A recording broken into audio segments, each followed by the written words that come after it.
आज मैं आपको आर्थर गॉर्डन की एक स्टोरी की कुछ चीज़ें बताऊंगा। उस स्टोरी का नाम था the turn of the tide. जब आप इसको पूरा सुनेंगे तो ये आपको खुद एक मौका देगी अपने आप को स्वीकृत करने का, अपने साथ कुछ समय बिताने का।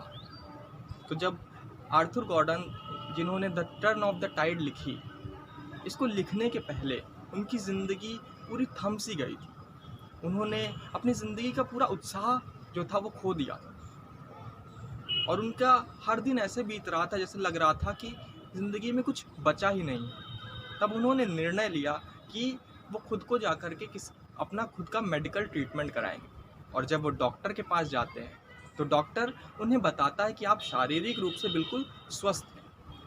ज़रूरत क्या है? ज़रूरत है मेरी कुछ सलाहों को मानने की। तो आर्थर गॉर्डन उनकी सलाह मानने के लिए तैयार हो जाता। डॉक्टर उनसे कहता है आपको उस जगह पर जाकर अपना पूरा एक दिन व्यतीत करना है जहाँ पर आप बचपन में बहुत खुश होते थे। तो आर्थर गॉर्डन इस बात पे भी हामी भर लेते हैं। फिर डॉक्टर बताते हैं कि उस जगह पर आपको खाना तो लेके जाना है, लेकिन जो चीज़ें नहीं ले जानी है वो है आपका मोबाइल फ़ोन, आपके साथ कोई वहाँ पे होना, और तीसरी चीज़ आपको वहाँ पर रेडियो या किसी चीज़ पर कुछ गाने ये सब नहीं सुनना। अब डॉक्टर उनको 4 प्रिस्क्रिप्शंस देते हैं जो उन्हें दिन के समय में, जैसे कि सुबह 9 बजे, दोपहर 12 बजे, फिर 3 बजे और शाम के 6 बजे खोल के देखनी होती है। इस पर आर्थर गॉर्डन डॉक्टर से पूछता है, डॉक्टर साहब क्या आप सीरियस हो? डॉक्टर साहब फिर जवाब देते हैं हंसते मुस्कुराते हुए कि अभी जब आप मेरा प्रिस्क्रिप्शन बिल देखोगे तो आपका ये जवाब, आपको खुद ही जवाब मिल जाएगा। फिर आर्थर गॉर्डन जैसा डॉक्टर बोला होता है वैसा करते हैं। अगली सुबह वो अपने, जहाँ पर वो बचपन में बहुत जाना पसंद करते थे, वहाँ पे एक बीच होता था, वहाँ पर जाके बैठ जाते हैं। और जब बैठने के बाद पहली प्रिस्क्रिप्शन खोलते हैं, उसमें लिखा होता है लिसन केयरफुली। इसको पढ़ते ही आर्थर गॉर्डन सोचते हैं कि ये डॉक्टर पागल है, लेकिन फिर वो सोचते हैं कि चलो कोशिश करके देखते हैं, क्योंकि उनके लिए ये पहला ऐसा लम्हा था जब उनको 3 घंटे तक खाली बैठना था और सिर्फ सुनना था। लेकिन जब वो ये प्रयास शुरू करते हैं तब उनको चिड़ियों की चहचहाने की आवाज़ सुनाई देती है।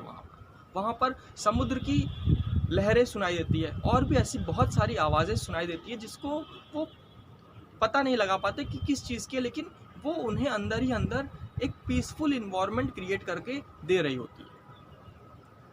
फिर जब 9 बजे वो दूसरी अपनी प्रिस्क्रिप्शन खोलते हैं तो उस प्रिस्क्रिप्शन में लिखा होता है ट्राई रीचिंग बैक। अब यहाँ पर आर्थर गॉर्डन सोचते हैं किस चीज़ के बारे में पीछे जाकर सोचना है।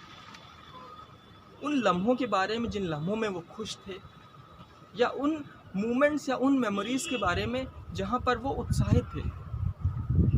फिर जब वो ऐसा करते हैं, जब वो अपने बचपन की यादों में जाते हैं, जब वो अपने स्कूल के दिनों में जाते हैं, तो वो अंदर ही अंदर बहुत प्रसन्न होते हैं। अब उन्हें 3 घंटे बैठने की आदत लग चुकी होती है। अब जब तीसरी प्रिस्क्रिप्शन खोलते हैं तो उन्हें कोई खास दिक्कत नहीं होती। तब उस तीसरी प्रिस्क्रिप्शन में लिखा होता है इवेल्युएट योर मोटिव्स। आपके उद्देश्य क्या हैं जीवन के, वो आप उसका आकलन करें।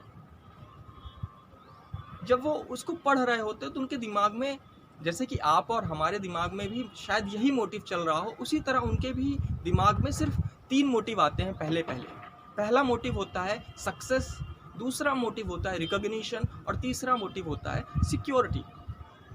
लेकिन जब वो शांति से बैठे होते हैं तो उनको ये समझ में आता है ये सारे लाइफ के मोटिव तो नहीं है।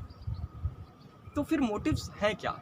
एक पिक्चर उनके सामने फ्लैश होना शुरू होती है, और वो पिक्चर उनको बता रही होती है कि अगर हम किसी के साथ कभी भी गलत करते हैं, चाहे फिर हमारी कोई भी पोजीशन हो, तो अगर हम अपना मोटिव फुलफिल भी कर लें, जो हमने सोचा है सफलता, रिकॉग्निशन या फिर सिक्योरिटी, लेकिन वो असल मायने में सफलता नहीं है।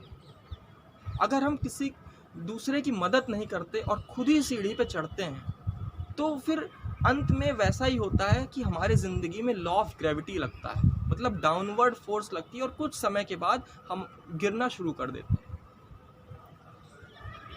ऐसे ही करके वो फिर अपने चौथे प्रिस्क्रिप्शन पे पहुंच जाते हैं। चौथा प्रिस्क्रिप्शन होता है उसमें लिखा होता है right your worries on the sand.